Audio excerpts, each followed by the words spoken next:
Yo les potes, c'est Spanox, j'espère que vous allez bien. On se retrouve aujourd'hui pour une nouvelle vidéo, concernant le concept QLF. Ce sera le 5e épisode. C'est vrai qu'il y a eu pas mal de temps entre le 4e et le 5e épisode. Je vous invite à aller voir les précédents. Je vous mettrai la petite playlist en haut à droite. Pour ceux qui connaissent pas encore trop ce concept, tout simplement, j'aborde un sujet, je pose une question, on y répond en vidéo et également vous me donnez vos réponses en commentaire. Aujourd'hui, il concernera le trio offensif de Liverpool, Firmino, Mané et Salah. Les trois font actuellement des choses incroyables avec Liverpool, autant en première ligue qu'en Ligue des Champions. Je me devais quand même de vous faire une petite vidéo là-dessus. Du coup, ce que je vais faire, c'est que je vais déjà analyser les trois joueurs un par un et après on va parler un peu de leurs statistiques. Sans transition, je commence avec Roberto Firmino, le Brésilien. Alors son transfert à Liverpool avait été annoncé le 24 juin 2015 et le montant du transfert s'était élevé à environ 40 millions d'euros. Il avait ainsi quitté Hoffenheim et la Bundesliga. Il avait été relativement performant et efficace avec Hoffenheim et c'est vrai que c'était un pari pour Liverpool de miser sur Firmino parce que 40 millions d'euros sur un joueur aussi peu connu que lui, c'est quand même assez délicat. Mais en tout cas, au fil des matchs, mais surtout au fil des saisons, il a su montrer toute sa qualité. Au début de son arrivée à Liverpool, on sait que Firmino n'évoluait pas comme numéro 9 comme actuellement, il évoluait peut-être plus en MOC,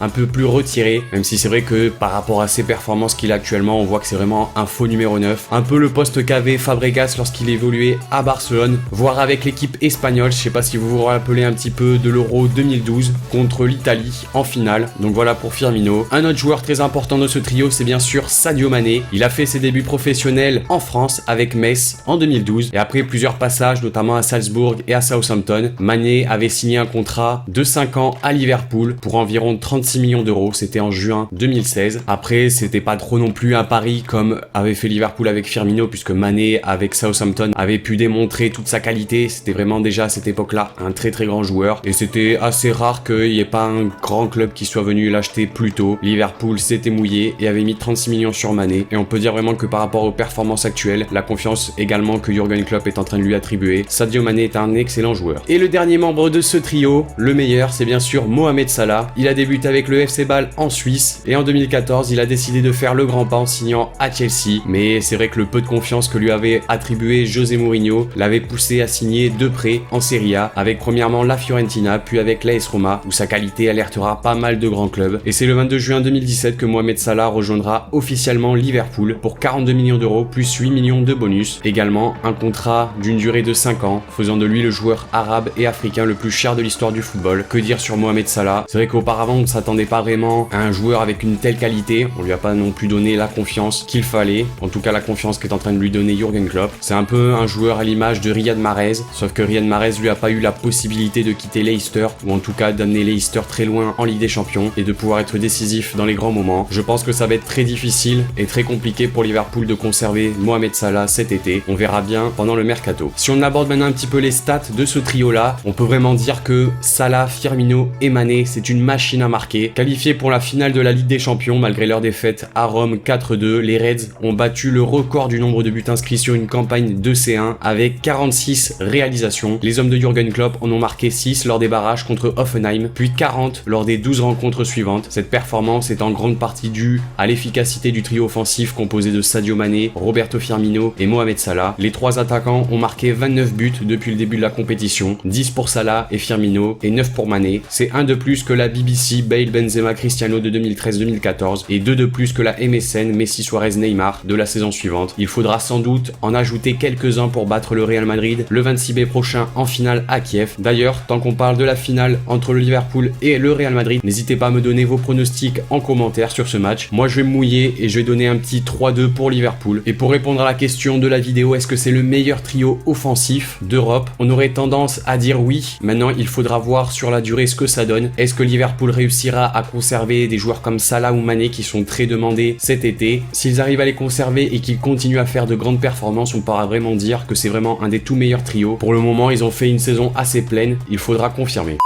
Donc voilà les amis, cette vidéo concernant l'épisode 5 du concept QLF est maintenant terminée. N'hésitez pas à me dire dans les commentaires ce que vous en avez pensé de cet épisode 5. Également, posez-moi une autre question pour un possible épisode 6. Lâchez le like si la vidéo vous a plu. Abonnez-vous si c'est pas déjà fait. Et moi je vous dis à la prochaine pour une nouvelle vidéo, c'était Espagnol.